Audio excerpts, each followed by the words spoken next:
lovelies, to the Ultimate Dance Business Podcast. My name is Deborah Laws, the dance business expert. My passion is to help you turn your passion into profit while guiding you to work less and earn more. I'm super excited to share interviews with you that I know will inspire and motivate you in your schools, as well as my solo shows where I shall be sharing some great tips and strategies. So if you love the show, please do remember to review, subscribe, and share it with your fellow dance boss friends. So let's get stuck into the business of dance. Hello, my darlings. I hope you are all well. I want to talk to you today about whether or not you have a marketing mail list. So this is basically a group of emails and people behind the emails that you can consistently and occasionally hit up with things that you are selling or promotions or things that you have got coming up. So basically, it's a list of people that you can sell your classes to or your events. And this list of people is not necessarily made up of the people that are currently in your school. So let's just kind of go backwards and deconstruct this a little bit.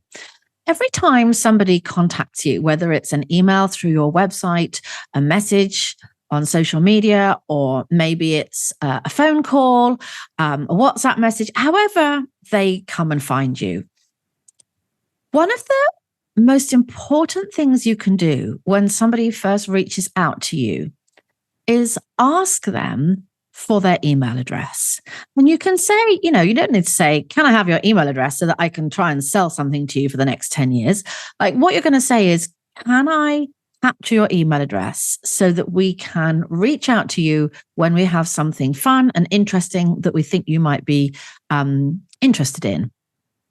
And you need to ask this because A, you need to get them to hand it over, and B, you need their permission in order to go into your database because of GDPR. So let's assume that you have managed to get their mail list. And one of the little tips I would give you here is if somebody hits you up on social media and slides into your DMs or messages you and says, can you just tell me when your grade 1 ballet class is? Please don't say, yes, sure, it's on a Tuesday at 1:00. Try and say, sure, drop me your email address and I will send you details, even if it's right now. Like if you know you're going to do it there and then, I will send the details over to you right now. Or I will get details over to you as soon as I'm back in the office. Try not to give them the information that they've asked for, because that way round, you can't capture their email address. So if somebody comes towards you and asks for information, you can give them the information without having to ask that you're okay to put them on a list for GDPR. They've asked you for information, so it's fine for you to message them. The point that comes where you have to say, is it okay for me to keep your email address, is after you have finished dealing with them and they've either signed up or they have gone away and not signed up. So to keep them and to keep sending them emails, that's when you have to have that permission. But initially, when they're asking for class information, you don't have to ask permission. Now, let's assume they've asked for permission, you've emailed them the information, and they've come back to you and said, oh, that's such a shame. I'm really sorry, but we currently do rugby on a Saturday morning, so we won't be able to join just yet. That's the point that you say, can I keep your email address? And then that goes onto your marketing mail list. Now, a marketing mail list is going to be kept or housed, if you like, in a piece of software. And there are several out there. Some of you might have heard of MailChimp. There's another one called MailerLite. There's one called Active Campaign.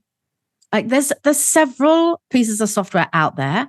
They all have different price points. Some of them have like a free version. Some of them have paid versions after the free version. Some are more expensive than others. The one that I recommend is called MailerLite. It's one of the cheaper and it's one of the easiest to use as well. It's the most user-friendly. So you're going to pop somebody's email address into MailerLite. And you're not just going to chuck it anywhere. You're going to create a list, and the list is going to be called your marketing mail list. And when somebody has not signed up, although they were initially interested, they're going to go into your marketing mail list. And this list, over a period of months, terms, maybe even years, is going to grow, and it's going to get bigger and bigger and bigger. And I think I got to the stage I had 400 or 500 emails in my mail list. Now, remember, these are all people at some point that have been interested in your classes. So they have done what we call in sales and marketing, they have come towards you. They have reached out to you. You haven't gone out and found them, cold and put them into your mail list. They have reached out because they're interested. For whatever reason, they couldn't do Saturdays because it clashed with rugby, or maybe the price point was too expensive. Maybe they couldn't drive to your location. Maybe when they thought about it a bit more, the child decided they didn't want to go. For whatever reason, that doesn't mean that their reason why they didn't sign up might not change. Maybe the child moves up a group in rugby and it's now on a Sunday, and therefore Saturdays is free and they can now come. Or maybe they couldn't afford it before and now they can. Mum's got a second job or had a promotion, or dad's, suddenly found himself in a position where he's got a bit more money. I don't know. It may also be because a parent wasn't quite sure initially, and the more they've seen you popping up everywhere, the more they've seen some people recommending you, like they've warmed to you and your school and the idea of dance classes a little bit more. And now they're feeling a little bit differently about it. Now, I would love to invite you to the Dance Business Conference, which is held in Birmingham in the UK. This is a wonderful 2-day event where you are going to listen to some incredible keynote speakers. You're going to do some workshopping. You're going to learn lots of new things around running your dance school. You're going to meet lots of exhibitors that have businesses that could be great for you to work with. But more importantly, we're going to make friends, we're going to have fun, and we're going to hang out together, all learning how to be inspired and motivated to run a better school. And of course, we also have the Gala Dinner Dance, which is the red carpet event of the year for dance school owners, where we present the Dance Business Awards. So if you would like to exhibit or sponsor the conference, if you would like to attend or enter the Dance Business Awards, then please go to www.dancebusinesssolutions.com, where you can buy your tickets, find out more information, and hopefully come join me on the 8th and 9th of August. See you there.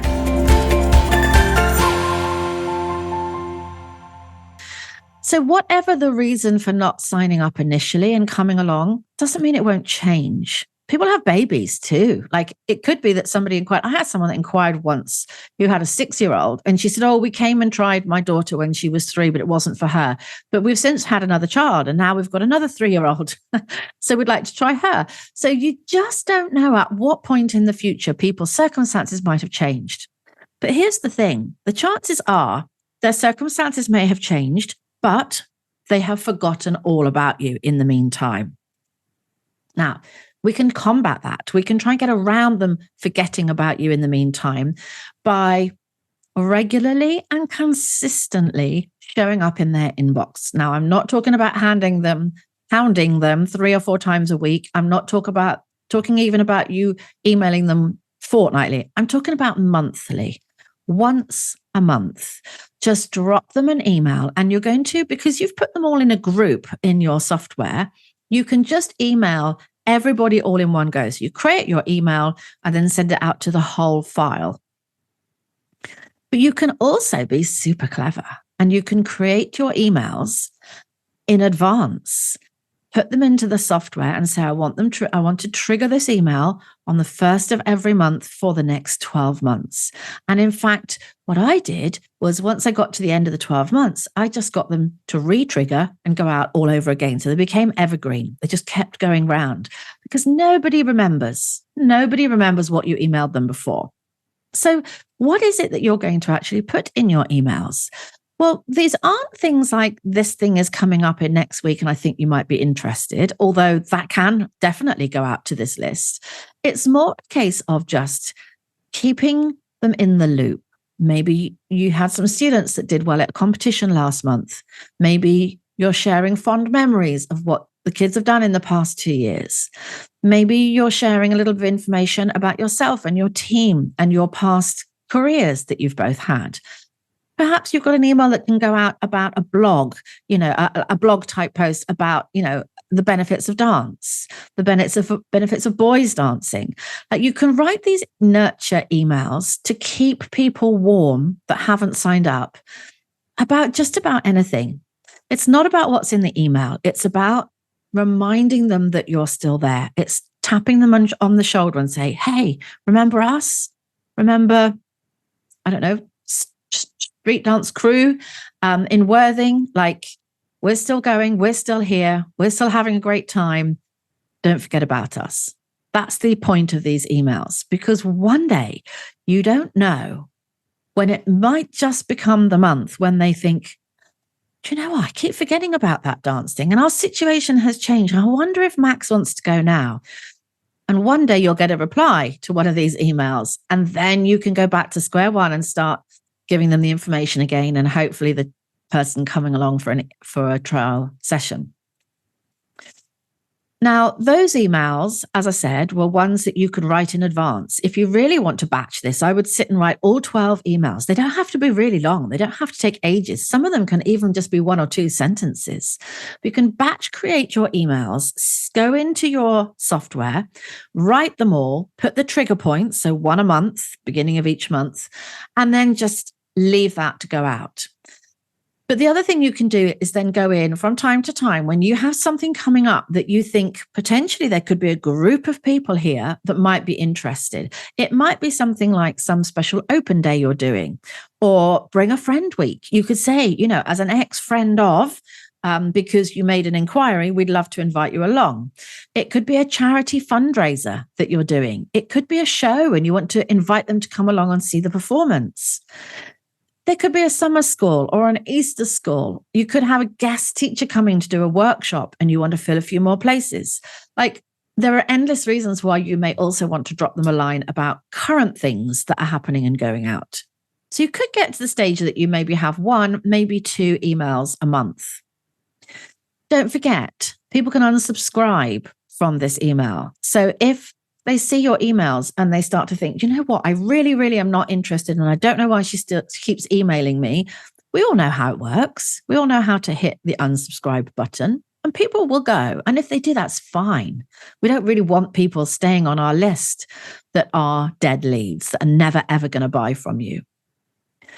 So every time you have an inquiry and for whatever the reason, they don't come to your school and sign up, please, please, my darlings, don't let that email just vanish. That is like gold dust. You never know when that person may buy from you or come to you in the future if you keep them warm instead of letting them go stony cold and disappear altogether. I recently did a little experiment around helping dance school owners to get 5 new students in 10 days. It was heaps of fun, a lot of work, because these studio owners had a whole marketing task to do every single day for 10 days. And I think it nearly killed them. But it was really good. Everyone got their 5 students. Everybody added a couple of £100 a month to their income. And it was a great learning curve for everybody. But one of those tasks was to email your mail list, your marketing mail list. And not one person had a marketing mail list. I think 1 did, maybe 1 out of the 5 maybe had one. Nobody else had one. So they didn't have anywhere to go for people in the past that had been interested, because they just let them all go. They let them just fall through the net. So start your mail list today. Let's start gathering those email addresses. And when you get to the stage that you've got someone that does admin for you, as soon as someone looks like they're definitely not going to be coming for their taster, or they've tried and it wasn't the right time for their child, don't let them go. Don't let them go. Grab that email, go into your mailing system and add them to that ongoing marketing list. All right, my darlings, I hope that's helped today. I'd love to know if you have one of these lists already going. If you have, drop it into my Facebook group, Dance Business Lab Community, and just let me know. Listen to your podcast today, Deborah, and yes, I have one. Maybe we'll get other people to listen. They'll be like, I have one what? All right, my loves, take care, and I'll speak to you again really soon. So I wanted to quickly tell you a little bit about Showtime Circus. This is run by my good friend Jess, who has created an incredible circus bolt-on franchise for your dance school. Because aerial and circus performance skills has become a really desirable skill set for choreographers and casting directors. And so Showtime Circus offers the opportunity to buy a franchise package, which will give you all of your necessary equipment, training from experienced staff, syllabus plans, ongoing support, and business support to launch your new franchise. It will really energize your school with increased revenue streams, new student opportunities, and of course, bring all the fun of the circus to your school. So do go and visit showtimecircus.co.uk to find out what the new buzz is around circus skills.